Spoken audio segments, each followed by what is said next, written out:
As good a special teams group as I've seen this year. I mean, they're fantastic, and I know Alabama was really good last week, but this group is really, really good on special teams.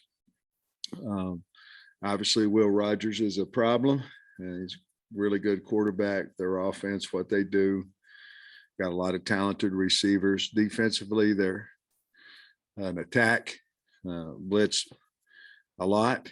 It seemed to be working for them, but they play extremely, extremely hard and well coached. And there's a reason they're 4-1, ranked in the top 25. They've got a really good football team, but we're excited to go play them.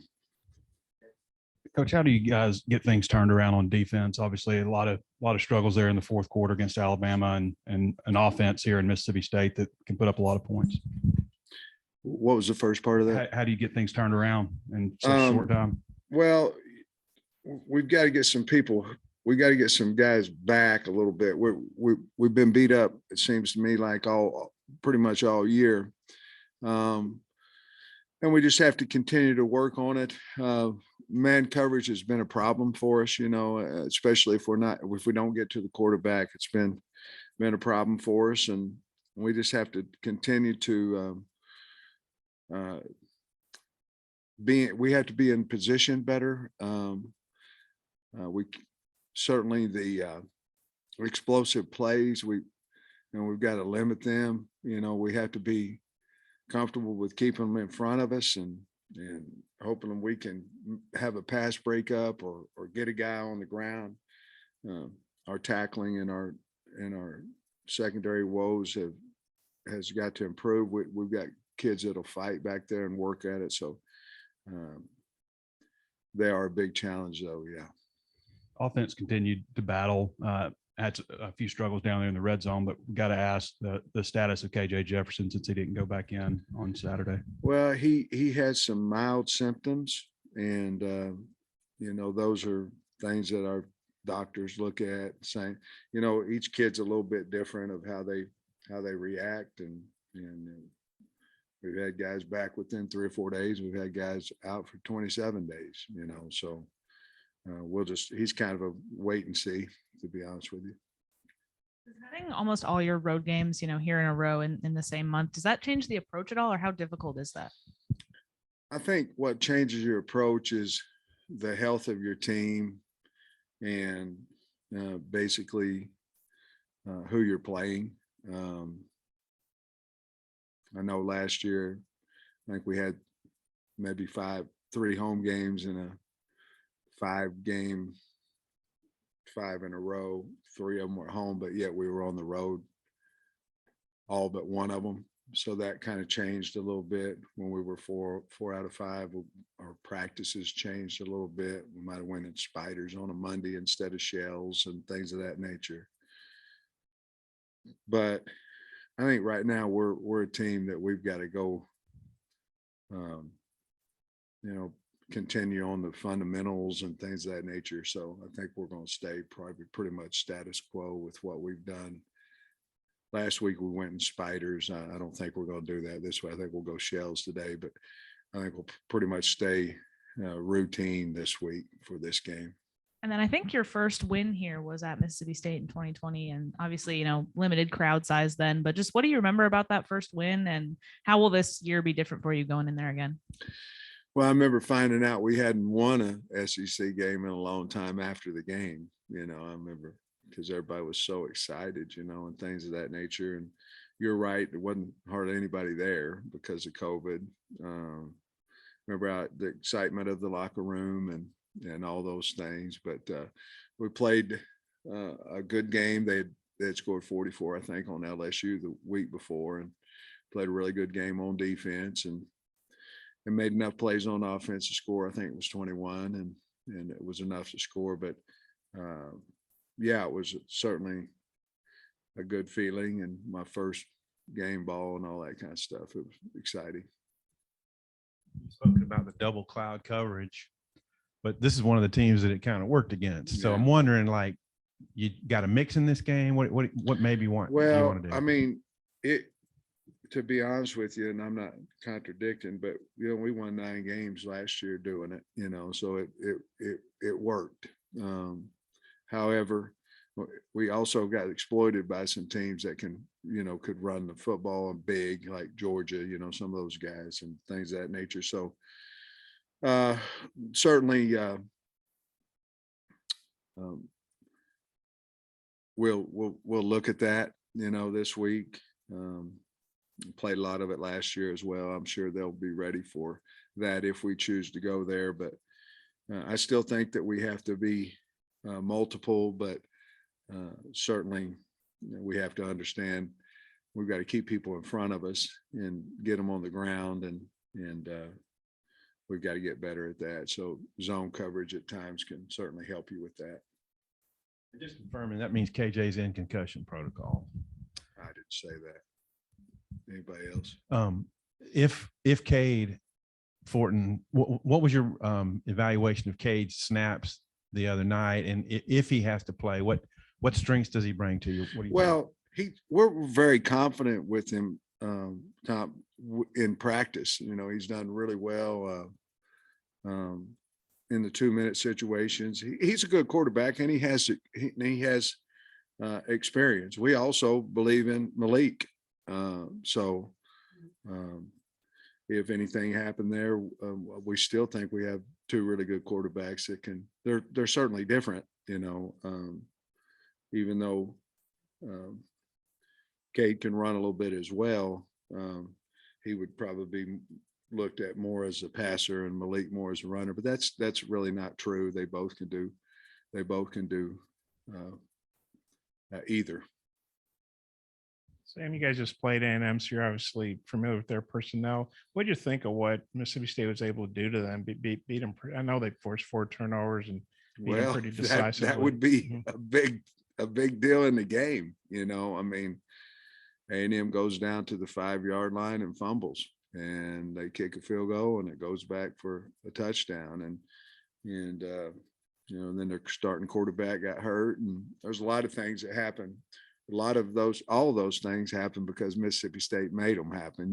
I get that, but it was a tight game there, and basically on the field goal that was blocked back for a touchdown, kind of put the game out of hand. But they play so hard. This is a really good football team, and they play so hard, and obviously they can score points.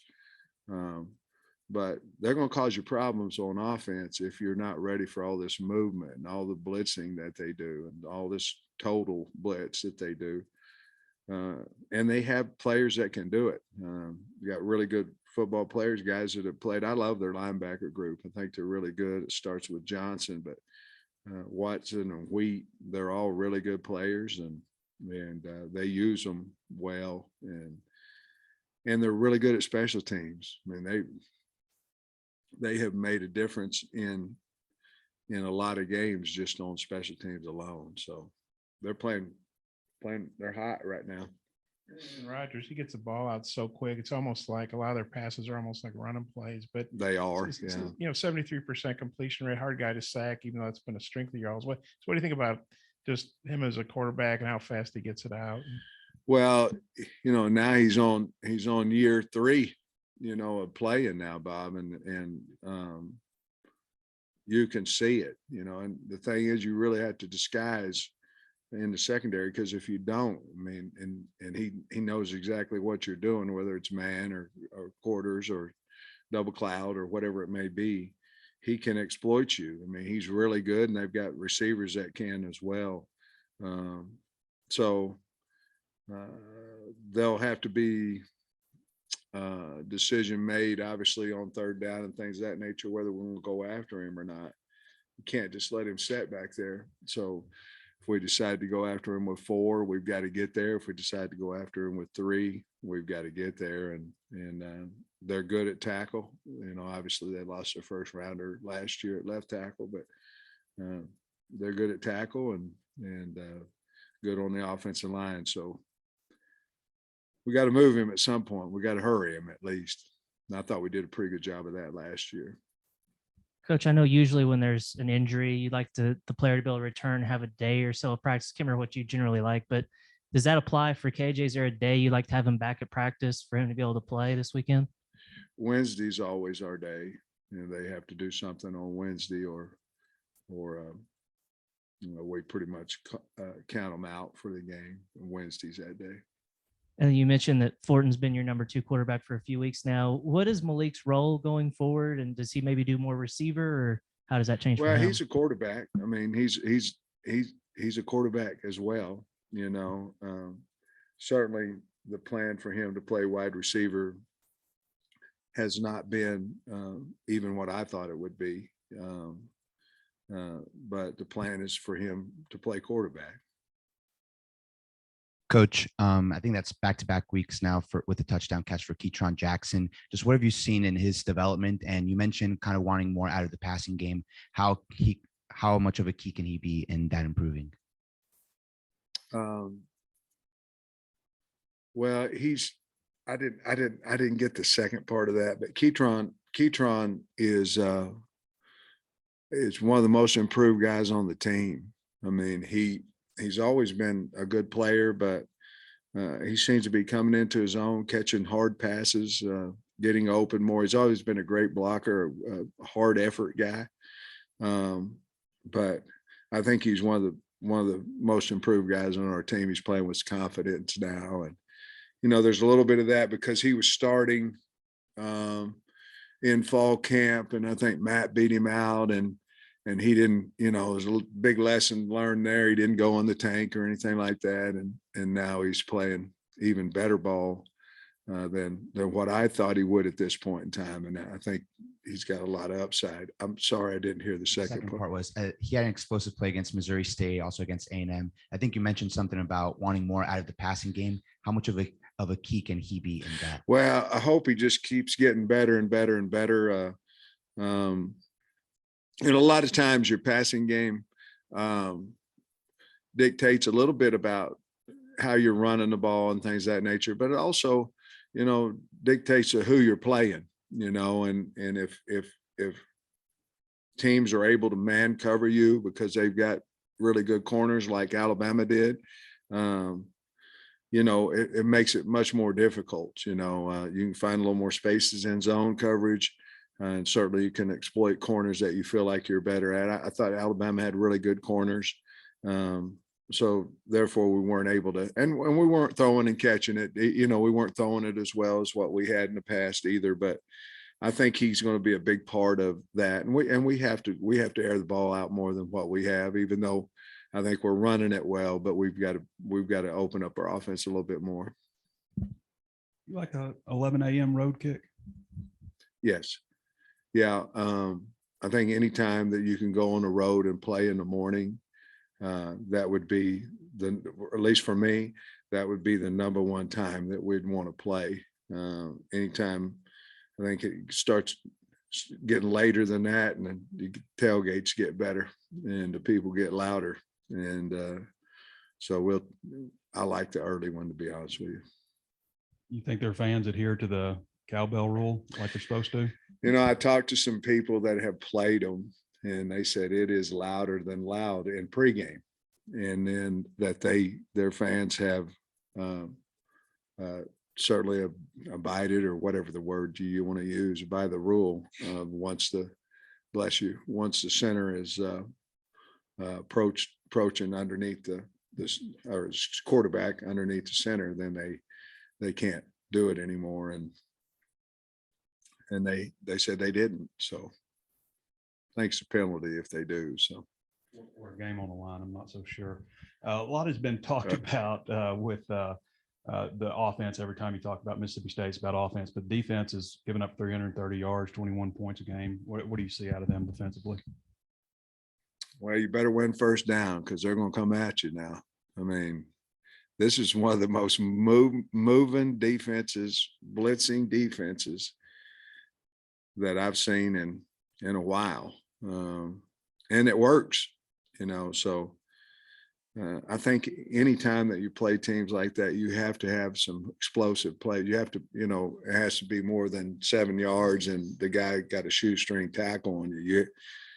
You got to go 70, you got to go 65. You got to make some big plays, 30 on them, or they'll never get out of it, and I will say this, I think Coach Kennedy and the offensive line, I think they do about as good a job as I've seen with movement on the defensive line and linebackers. So we're certainly going to practice the heck out of it, but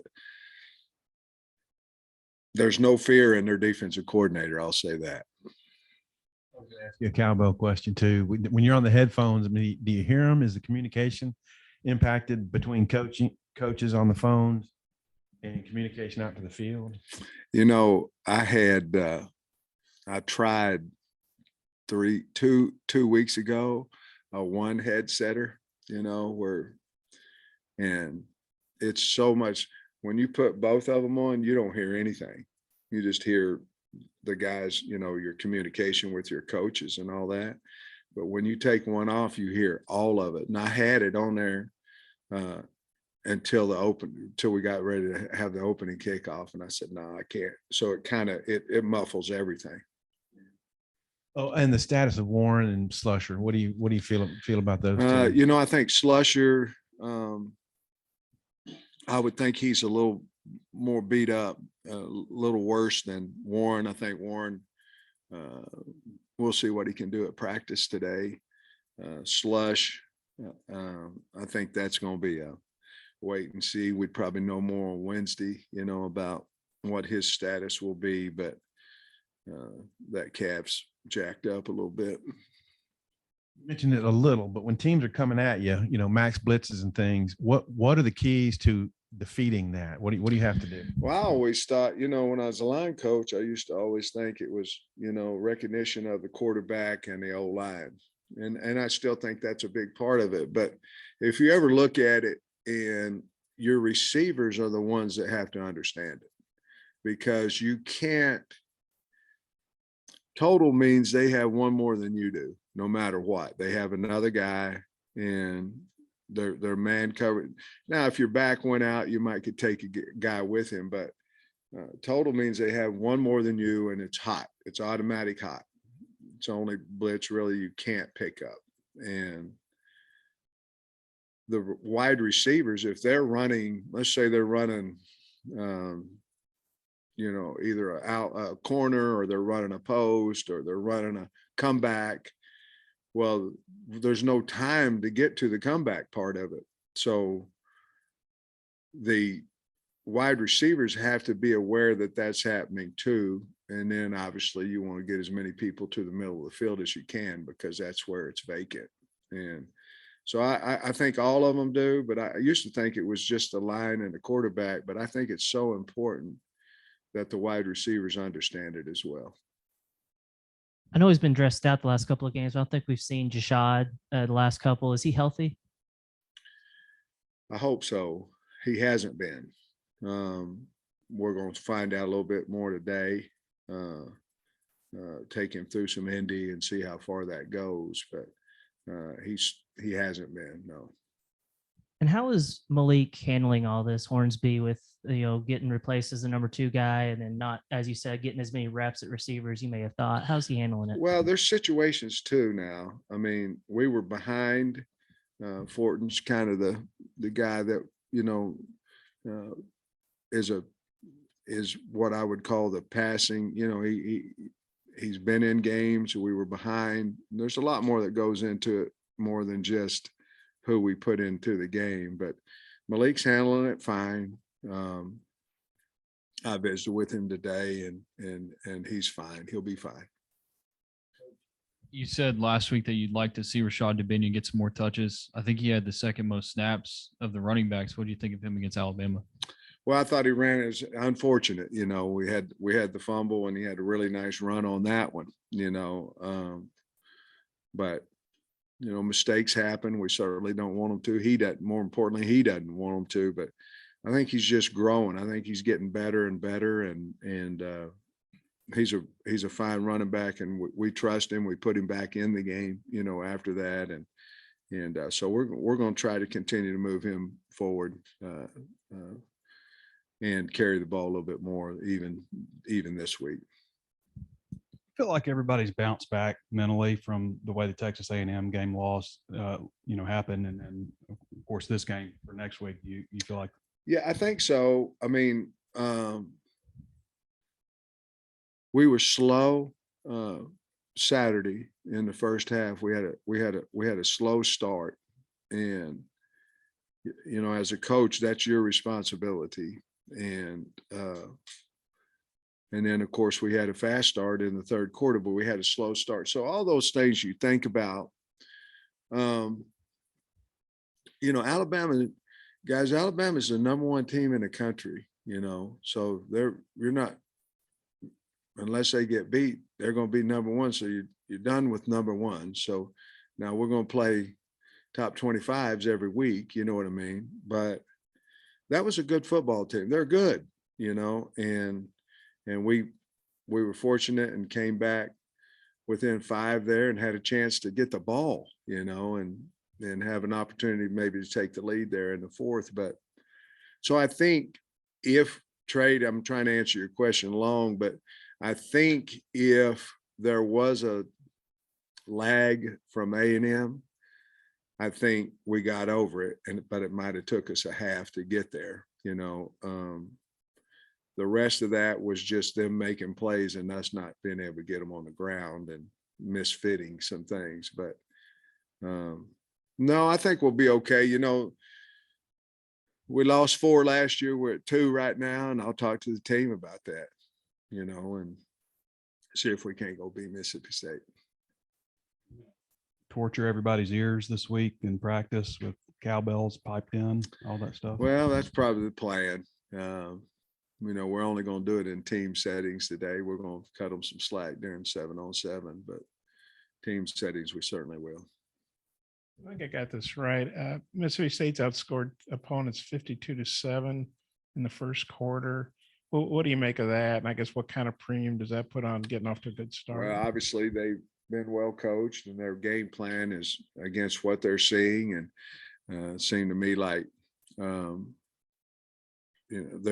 they're well prepared on both sides of the ball, obviously, to give up 7 for the year in the first and score 52.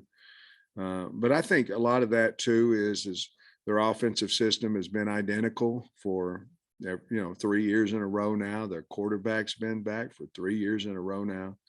And defensively, I know the coordinator's been there at least 2.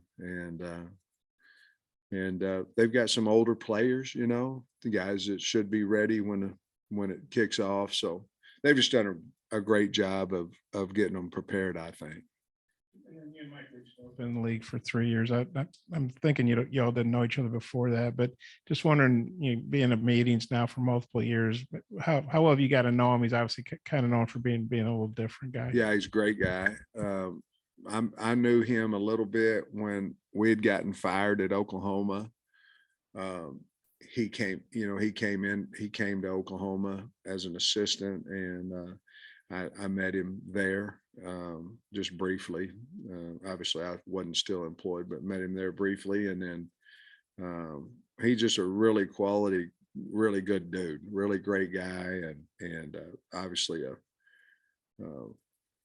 great coach and a wonderful offensive mind as well. But I really like him. I respect him, and he's been good to me in the meetings and the conversations I've had with him.